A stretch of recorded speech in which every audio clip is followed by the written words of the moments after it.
Assalamu alaikum students. I hope so you will be fine and all right by the grace of Allah Almighty. Dear students, today's topic is about the features of organic compounds from FSC syllabus part 2. Firstly, we will explain catenation. So let's talk about the catenation. What is catenation? Students, if we explain the catenation of carbon, it is a unique property of self-linking of carbon atoms through covalent bonds to form long chains and rings. Carbon जो है उसकी ability है कि वो long chains और rings बना लेता है. ठीक है, कार्बन कार्बन से ही बॉन्ड बना सकता है और उसमें उसके कॉम्प्लेक्स स्ट्रक्चर्स भी आ जाएंगे, साइक्लिक कंपाउंड्स भी आ जाते हैं, ओपन चेन भी आ जाते हैं, ब्रांच चेन भी आ जाते हैं. ठीक है, तो ये हमारे पास जो कार्बन है उसकी एक एबिलिटी है कि मोस्टली ऑर्गेनिक कंपाउंड्स क्योंकि कार्बन के बने होते हैं तो इसलिए हम कार्बन को एक्सप्लेन कर रहे हैं, तो समझ लें कि हम ऑर्गेनिक कंपाउंड्स की प्रॉपर्टीज़ को एक्सप्लेन कर रहे हैं. तो कार्बन की प्रॉपर्टी है कि वो सेल्फ लिंकिंग कर सकता है, आपस में कार्बन टू कार्बन जो है वो बॉन्ड्स बनती जाती हैं और कार्बन जो है वो हज़ारों मिलियंस की तादाद में जो है वो नए कंपाउंड्स बना लेता है और इस प्रॉपर्टी को कहा जाता है कैटिनेशन. ठीक है, तो कार्बन के कंपाउंड्स अब कई तरह के होते हैं, तो इसमें ऑर्गेनिक केमिस्ट्री में हमने डिस्कस यही करना है. तो कार्बन जो है, कार्बन में ये ओपन चेन भी हो सकता है स्ट्रक्चर, ब्रांच चेन भी हो सकता है, साइक्लिक भी हो सकता है. ठीक है, तो साइक्लोपेंटेन, साइक्लोप्रोपेन और cyclohexane extra. So the self-linking property of carbon is called catenation. We will also explain its reason why carbon show catenation. ठीक है, तो इसमें नेक्स्ट जो है वो हम इसको डिस्कस करते हैं कि कार्बन कैटिनेशन क्यों शो करता है. Another element also show catenation like sulphur है, फॉस्फोरस है, ऑक्सीजन है. तो many other elements also show catenation, but we are discussing about the organic compounds, and most of the organic compounds contain carbon.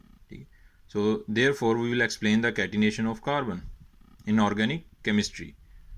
So now let's talk about the reasons behind the catenation of carbon. So these are the reasons behind the catenation of carbon. Due to the small size of carbon atoms, unique electronic configuration of carbon, great strength of carbon atoms, tetravalency of carbon atoms. तो students अगर इसको हम explain करें तो यहाँ पर हमारे पास अगर दो कार्बन के एटम्स हैं, ठीक है, तो उनमें बॉन्ड बना हुआ है. ठीक है, उनका साइज़ छोटा है, ठीक है, स्मॉल साइज़ है. दो कार्बन के एटम्स में बॉन्ड है, ठीक है, और कार्बन के एटम का स्मॉल साइज़ है. तो इसमें ये होगा कि जो न्यूक्लियस होता है ये शेड पेयर को अट्रैक्ट कर रहा होता है. ठीक है, न्यूक्लियस की अट्रैक्शन वैलेंस पे भी होगी और न्यूक्लियस की अट्रैक्शन शेड पेयर इलेक्ट्रॉन पे भी होगी. तो दोनों एटम्स के न्यूक्लियाई जो हैं इस शेड पेयर को अपनी तरफ अट्रैक्ट कर रहे हैं. तो इसका मतलब ये हुआ, क्यों कर रहे हैं, अट्रैक्शन स्ट्रॉन्ग क्यों है शेड पेयर पे, क्योंकि एटम का साइज़ छोटा है. न्यूक्लियाई के जो वैलेंस शेल है वो न्यूक्लियाई के करीब हैं दोनों एटम्स के, तो वैलेंस शेल पे भी अट्रैक्शन स्ट्रॉन्ग हो गई. ठीक है, और शेड पेयर पे भी अट्रैक्शन जो है वो स्ट्रॉन्ग हो जाएगी. So due to strong attraction from both sides, the shared pair of electron are localized, are tightly localized between two nuclei of carbon atoms due to the smaller size. So the bond is rigid, bond is hard, and therefore due to the stability of bond between carbon to carbon, carbon show catenation. It develops the bonds between thousands of carbon atoms and form long chains and rings due to the stable bonds between two carbon atoms due to the smaller size of carbon atoms due to the strong attraction of nuclei ठीक है, at shared pair from both side. तो students, जो large size के atoms होते हैं वो mostly catenation का phenomena show नहीं करते। क्यों नहीं करते? क्योंकि वो आपस में जो लंबी चेन्स हैं वो नहीं बना सकते, आपस में बॉन्डिंग बहुत ज़्यादा नंबर ऑफ एटम्स तक नहीं कर सकते। क्यों नहीं कर सकते? क्योंकि उनकी बॉन्ड्स इतनी स्टेबल नहीं होंगी, उनके शेड पेयर पे अट्रैक्शन नहीं होगी इतनी ज़्यादा न्यूक्लियाई की, और वो बॉन्ड्स ज़्यादा देर तक मेंटेन नहीं रह पाएंगी, और वो बॉन्ड्स टूट जाएंगी। चेन लंबी होती जाएगी तो बॉन्ड्स के टूटने के चांसेस होंगे। तो जो बड़े साइज़ के एटम्स होते हैं वो मोस्टली कैटिनेशन का फिनोमिना शो नहीं करते, ठीक है, क्योंकि उनके साइज़ बड़ा होने की वजह से, due to the larger size, they can not maintain the stability of their bond, ठीक है, तो इसलिए वो कैटिनेशन का फिनोमिना शो नहीं करेंगे। Students, next reason is the tetravalency of carbon atoms. तो टेट्रावैलेंसी ऑफ कार्बन एटम्स में अगर हम डिस्कस करें तो कार्बन जो है उसकी इलेक्ट्रॉनिक कन्फिग्रेशन है तो 1s 2s 2px 2py and 2pz. We will discuss the excited state configuration of carbon atom.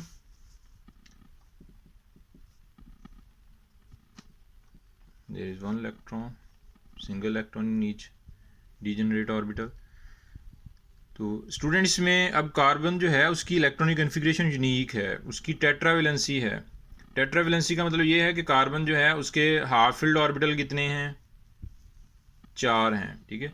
तो carbon in half filled orbital को फिल करने के लिए कितनी कोवलेंट बॉन्ड्स बना सकता है? तो शेयरिंग करेगा। तो कार्बन जो है वो 4 कोवलेंट बॉन्ड्स बनाता है। तो कार्बन जो है उसकी एक टेट्रावैलेंट नेचर है, उसकी unique, due to its unique electronic configuration.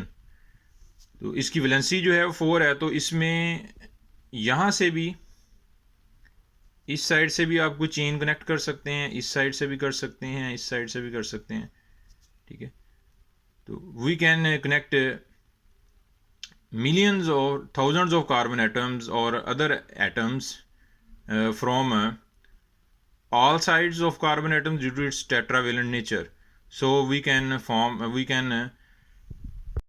attain thousands of different type of compounds due to the self-linking property of carbon, that is called catenation. So due to the stable bonds, carbon can develop stable bonds with hydrogen, oxygen, nitrogen, sulfur, chlorine, etc. For example, hydrogen के साथ ये methane बना सकता है, या oxygen के साथ carbon dioxide बना सकता है। तो ये डिफरेंट हमारे पास है, इसमें अमाइन बन सकता है नाइट्रोजन के साथ। तो डिफरेंट कंपाउंड, ये जो एलिमेंट्स हैं इनके साथ कार्बन जो है वो बड़ी स्टेबल बॉन्ड जो है वो बना सकता है due to smaller size, great strength of carbon atoms. It means due to the small size of carbon atoms, carbon can develop strong bonds due to the strong attraction of their nuclei at the shared pair electron.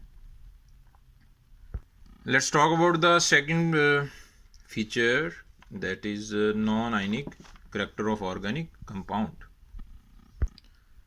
Students, most of the organic compounds are non-ionic. So we will discuss the reasons behind the non-ionic character of organic compounds. Actually, when we discuss the organic compounds, firstly we will discuss the carbon, because the most of the organic compounds contain carbon.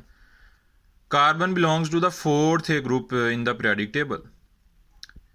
If we discuss its position, then carbon belongs to the 4th group in the periodic table. So carbon lies at the center of the periodic table. We have discussed the periodic trends in chapter 4 first year syllabus. When we move from left to right in a periodic table, जब हम left से right जब move करते हैं periodic table में, तो हमें पता है कि साइज एटम्स के छोटे होते हैं, इलेक्ट्रोनेगेटिविटी बढ़ती है, ठीक है। तो नॉन मेटेलिक करैक्टर बढ़ता था। जब हम राइट से लेफ्ट मूव करेंगे तो इलेक्ट्रोनेगेटिविटी कम होती है। The electronegativity decreases from by moving right to left in a periodic table. तो साइज एटम का बढ़ जाता है लेफ्ट से राइट से लेफ्ट आए, और इलेक्ट्रोनेगेटिविटी कम हो जाती है। और जब हम लेफ़्ट से राइट मूव करते हैं तो साइज़ छोटा होने की वजह से इलेक्ट्रोनेगेटिविटी बढ़ जाती है। तो तमाम एलिमेंट्स जो हमारे पास हैं उनका पीरियोडिक ट्रेंड जो है वो हमने डिस्कस किया था उसमें चैप्टर 3 में, और सॉरी 4 में। अब यहाँ पर देखें कि इलेक्ट्रोनेगेटिविटी जो है इलेक्ट्रोपॉजिटिविटी का इन्वर्स है, ठीक है। अब जैसे ही लेफ़्ट से राइट जाते हैं तो नॉन मेटेलिक करैक्टर बढ़ता था एलिमेंट का, और राइट से लेफ़्ट जाए तो मेटेलिक करैक्टर बढ़ता है। मेटेलिक करैक्टर के बढ़ने का मतलब क्या है कि इलेक्ट्रॉन लूजिंग पावर बढ़ रही है, ठीक है। नॉन मेटेलिक करैक्टर बढ़ने से क्या मतलब है लेफ़्ट से राइट, कि इलेक्ट्रॉन गेनिंग पावर बढ़ रही है। तो स्टूडेंट्स यहाँ पर हमारे पास कार्बन जो है ये तकरीबन पीरियोडिक टेबल के सेंटर में लाई कर रहा है, 4th ग्रुप है ऑलमोस्ट। तो इसकी ना इलेक्ट्रॉन गेनिंग पावर है ना इलेक्ट्रॉन लूजिंग पावर है ज़्यादा। So carbon will prefer to share its valence electron to form covalent bond. तो स्टूडेंट्स कार्बन जो है वो प्रेफर करेगा कि कोवेलेंट बॉन्ड बन जाए ताकि अपने 4 इलेक्ट्रॉन शेयर करे तो इसका ऑक्टेट कंप्लीट हो जाए। ना ये कंप्लीट इलेक्ट्रॉन गेन करेगा ना ये कंप्लीट इलेक्ट्रॉन लूज करेगा।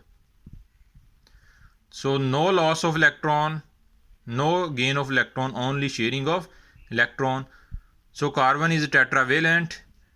So carbon will form 4 covalent bond.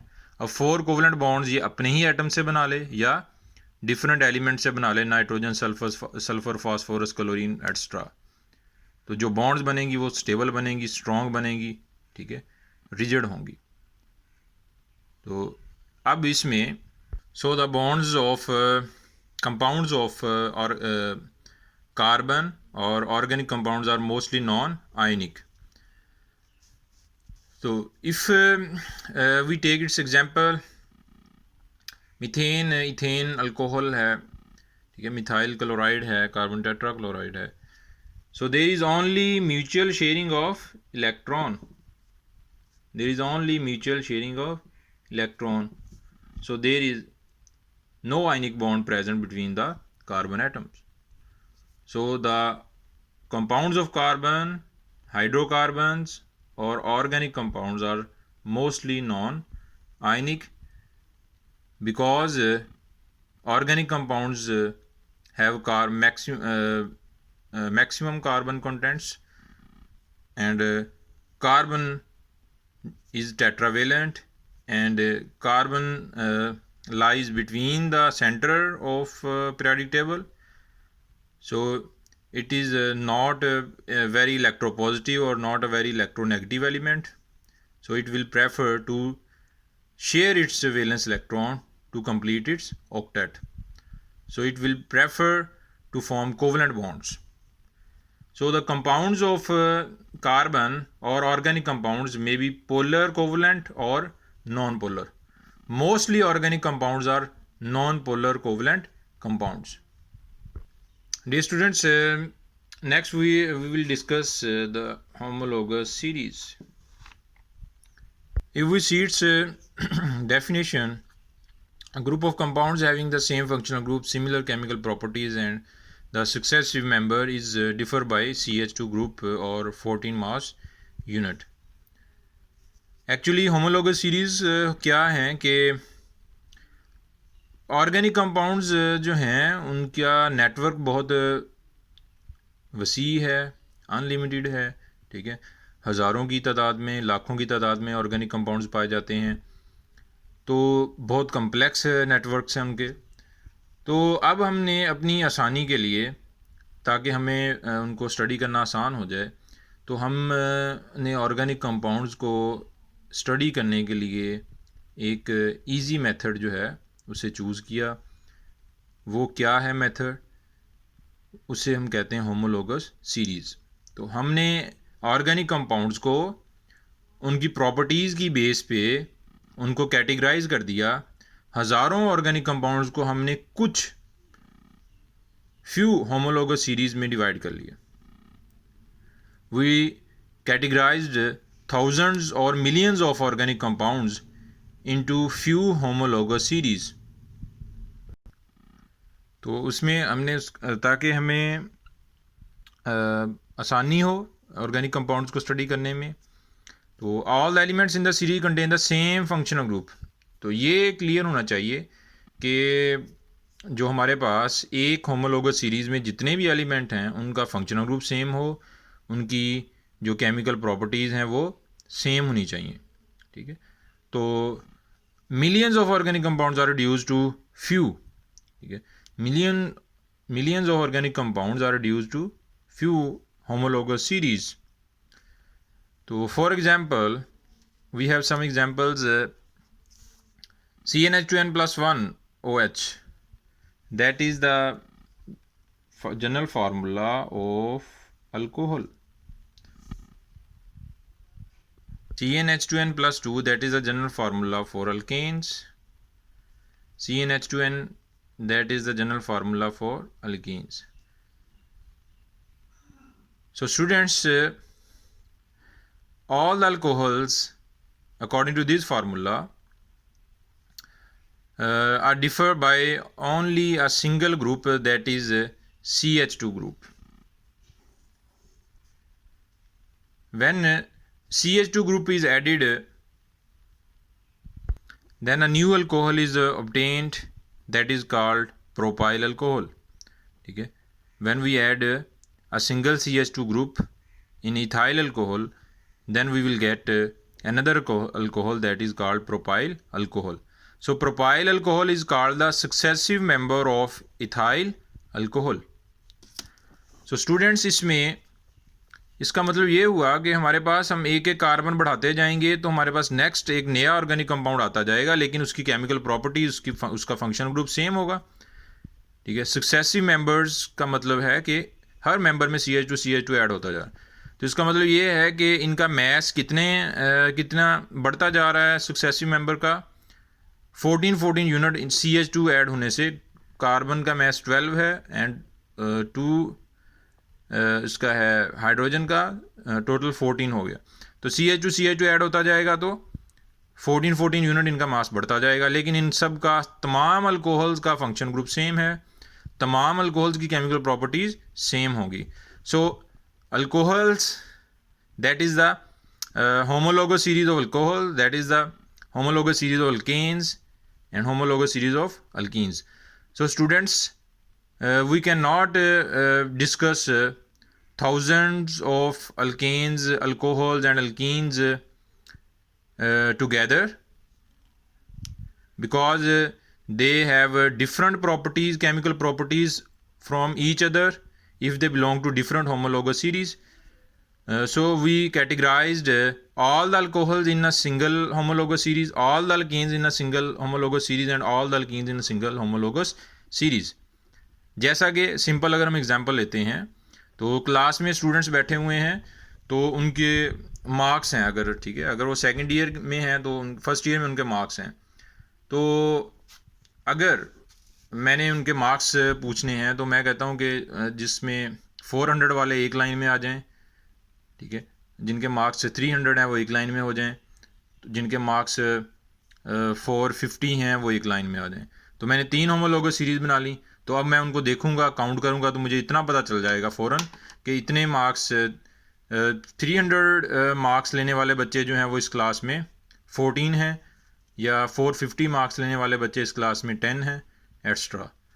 तो these are the homologous series to study the organic compounds properly और in a easy way. So students, let's talk about the next feature, that is the complex nature of organic compounds. Complexity, simply. Organic compounds are very complex and they are very large. तो organic compound जो हैं उनका network जो है वो बहुत complex है. ठीक है, क्योंकि उसमें हम एक एक हाइड्रोजन्स को रिप्लेस करते जा रहे हैं किसी नए फंक्शनल ग्रुप के साथ, और चेन हमारी बढ़ती जा रही है और हमारा कंपाउंड कम्प्लेक्स होता जा रहा है. So students, we have example of starch.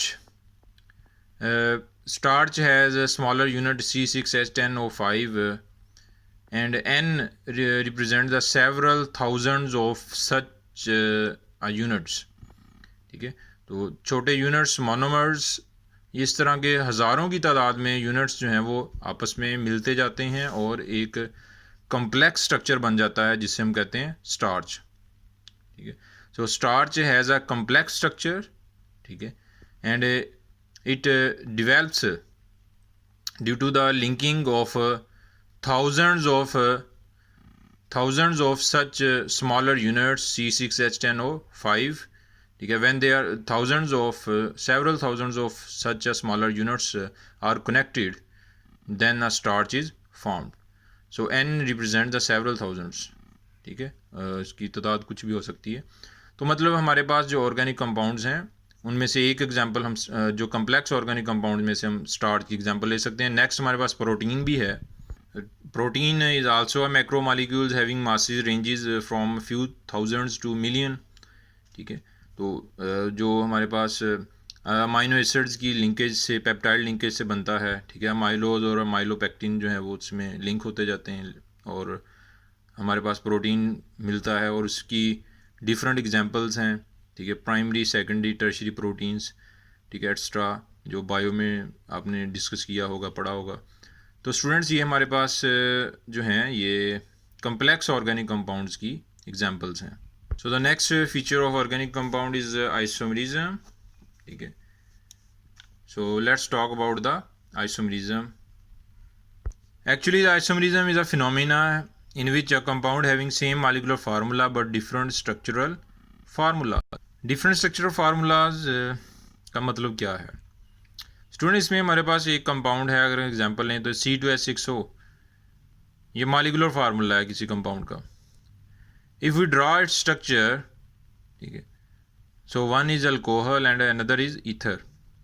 तो स्ट्रक्चर कैसे ड्रॉ करना है कि वैलेंसी जो है वो डिस्टर्ब ना हो किसी भी एलिमेंट की. कि कार्बन 4 बॉन्ड्स बनाता है तो 3 हाइड्रोजन लगा दी और एक कार्बन से बॉन्ड बना दी, और इधर 2 हाइड्रोजन लगा दी, 2 बॉन्ड्स कार्बन से एक कार्बन से और ऑक्सीजन से बन गई, ऑक्सीजन से 2 बॉन्ड बनाता है. तो वैलेंसी डिस्टर्ब नहीं होनी चाहिए. ऑक्सीजन की वैलेंसी 2 है, हाइड्रोजन की 1 है, कार्बन की 4 है, तो आपके पास 2 ही स्ट्रक्चर जो है वो बन सकते हैं. ठीक है, one is ether and another is alcohol.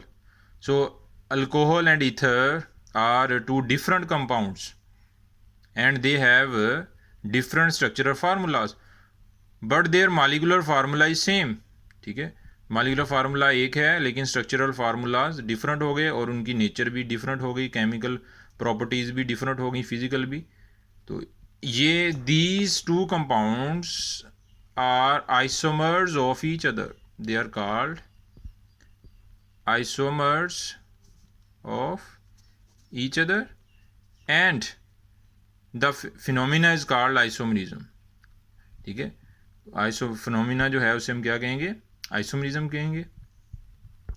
So you can take its different examples.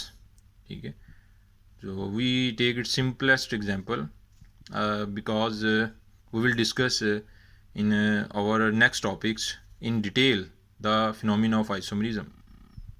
Now let's talk about the its next feature, that is rate of organic reactions. So students, the organic reactions are slow and the yields are low.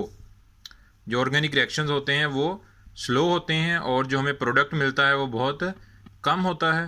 ठीक है, जो yield है वो बहुत कम होती है. तो इसकी क्या वजूहात हैं, क्या रीज़न है, ठीक है, उसको हम डिस्कस करते हैं. So let's discuss about the reasons behind the slow rate of organic reactions. As we know that mostly organic compounds are non-ionic and covalent. So during a chemical reaction, they involve bond breaking and then bond formation. तो students, organic compounds mostly non polar होते हैं और उनमें covalent bonds होती हैं. Covalent bond जो है वो ऑर्गेनिक कंपाउंड्स में बहुत स्टेबल होती हैं. ठीक है, तो उनको ब्रेक करना बड़ा मुश्किल है. तो जब भी कोई रिएक्शन हो, केमिकल रिएक्शन होता है, तो पहले रिएक्टेंट्स अपनी बॉन्ड्स को ब्रेक करते हैं और फिर नई बॉन्ड्स बना के वो हमें नया प्रोडक्ट देते हैं जिसकी केमिकल प्रॉपर्टीज़ रिएक्टेंट से डिफरेंट होती हैं, ठीक है। तो लेकिन ऑर्गेनिक रिएक्शंस में क्योंकि बॉन्ड्स बड़ी स्ट्रांग हैं, हमने पीछे पढ़ा कोवलेंट बॉन्ड्स, तो बॉन्ड ब्रेकिंग बड़ी मुश्किल से होती है। जब बॉन्ड ब्रेकिंग बड़ी मुश्किल से होगी, बॉन्ड फॉर्मेशन भी जो है वो कम होगी, मुश्किल से होगी, रेट ऑफ रिएक्शन लो हो जाएगा, तो यील्ड भी कम मिलेगी। So the rate of organic reactions are slow and the yields are low because organic compounds have stable covalent bonds and they it is very difficult for the organic compounds to break their bonds to initiate the chemical reaction. For example, we have a chemical reaction of organic compounds in which ethene is an organic compound reacts with bromine, ठीक है। We get di bromo ethane, ठीक है। तो हमारे पास ये यहाँ पर bond breaking है, फिर बॉन्ड फॉर्मेशन है, हाइड्रोजन्स की बॉन्ड ब्रेक करेंगी, ब्रोमीन की बॉन्ड्स आपस में ब्रेक करेंगी, कार्बन की पाई बॉन्ड ब्रेक करेगी, फिर नई बॉन्ड्स बनेंगी। So it is a very slow reaction, organic reaction. So if we discuss the ionic reactions are comparatively fast because it takes place in a solution form. तो आयनिक reaction जो होते हैं ना, covalent reaction उसमें organic reactions के लिहाज से fast होते हैं। क्यों? Because ionic compounds are used in solution form, ठीक है। In when NaCl dissolved in water then it dissociate into its ions, ठीक है। और इसके आइंस में जब हम सिल्वर नाइट्रेट का सोल्यूशन ऐड करेंगे, ठीक है, तो silver nitrate is also an ionic compound. When it will dissolve in water then it will dissociate into ions. So sodium chloride के आइंस में जब सिल्वर नाइट्रेट का सोल्यूशन ऐड किया तो बॉन्ड ब्रेकिंग ऑलरेडी हो चुकी है, सिल्वर नाइट्रेट की बॉन्ड ब्रेकिंग हो चुकी है, आइंस में जा चुका है, सोडियम क्लोराइड की बॉन्ड ब्रेकिंग हो चुकी है, आइंस में ऑलरेडी जा चुका है। जब इनको हम मिक्स कर रहे हैं तो इसका मतलब क्या है कि हम इनके आइंस को मिक्स कर रहे हैं। जब इनके आइंस मिक्स होंगे तो बॉन्ड ब्रेकिंग ऑलरेडी हुई पड़ी है, तो जस्ट क्या होगी, बॉन्ड फॉर्मेशन होगी। सिल्वर जो है ये इसकी बॉन्ड क्लोराइड से बनेगी और नाइट्रेट की सोडियम से, तो फ़ौरन हमारे पास प्रोडक्ट आ गया, ठीक है। सो आयनिक रिएक्शंस आर फास्ट, ठीक है, because they involve only bond formation, ठीक है। तो ये हमारे पास, लेकिन जो हमारे पास ऑर्गेनिक रिएक्शंस होते हैं ना, वो होते हैं mostly non polar organic compounds होते हैं मोस्टली, और नॉन पोलर ऑर्गेनिक कंपाउंड्स होते हैं उनको रिएक्ट करवाना बड़ा मुश्किल होगा। उनकी कोवलेंट बॉन्ड्स बड़ी स्ट्रांग होती हैं, उनकी बॉन्ड ब्रेकिंग बड़ी मुश्किल है, ठीक है। Question arises why we takes place the ionic reactions in a solution form, ठीक है। Why we take the ionic compounds in a solution, because ionic bonds are very strong bonds. Ionic compounds are very stable compounds. They can never prefer the any chemical reaction in their solid state, ठीक है। They can never break their bonds in a solid state, ठीक है। So we make their solution to break their bonds or to dissociate their ions, so that chemical actions take place in a small period.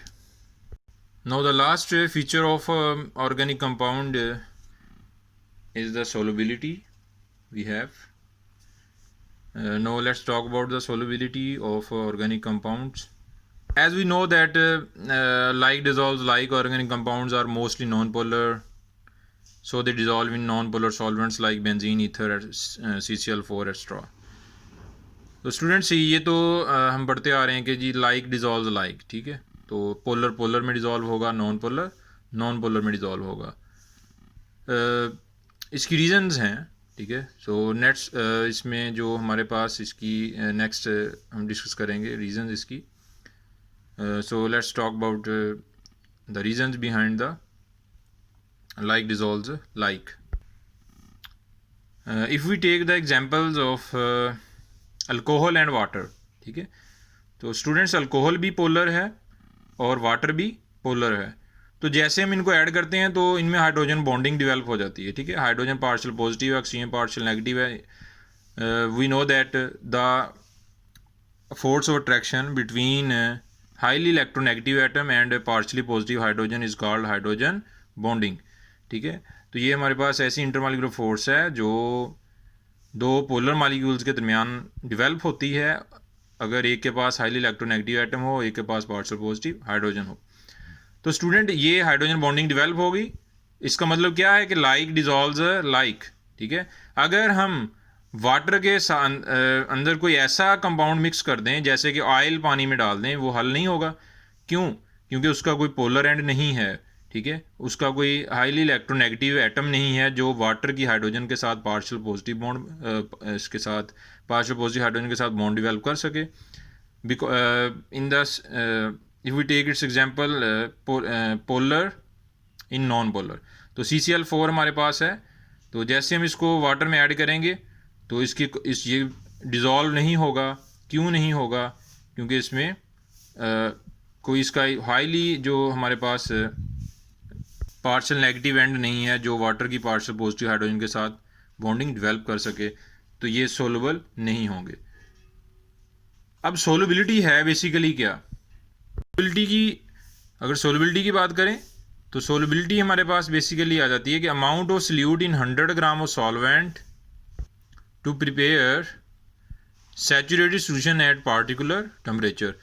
तो student हमारे पास 100 ग्राम कोई for example water है, हमने उसमें NaCl add किया, ठीक है।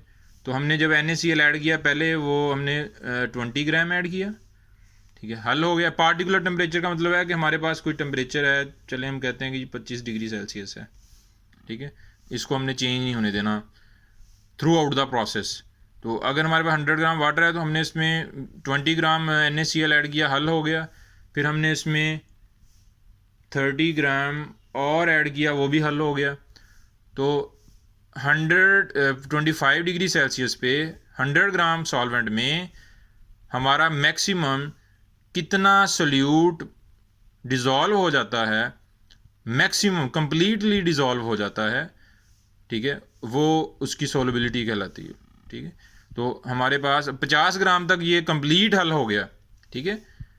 लेकिन अब अगर मैं इसका 51th यानी कि 1 ग्राम और इसका ऐड करूं या 2 ग्राम और इसके ऊपर ऐड करूं तो वो इसमें कम्प्लीटली सोलबल नहीं होंगे, हल नहीं होंगे। तो इसका मतलब क्या है कि इसकी सोलबिलिटी जो है वो क्या है कि 100 ग्राम में ये सिर्फ 50 ग्राम जो है वो हल हो सकता है। तो ये हमारे पास जो लाइक डिज़ोल्व लाइक, ठीक है, कोई पोलर में डिज़ोल्व होगा, नॉन पोलर में डिज़ोल्व नहीं हो सकता, ठीक है। तो स्टूडेंट्स ये हमारे पास ऑर्गेनिक कंपाउंड्स की सोलबिलिटी थी।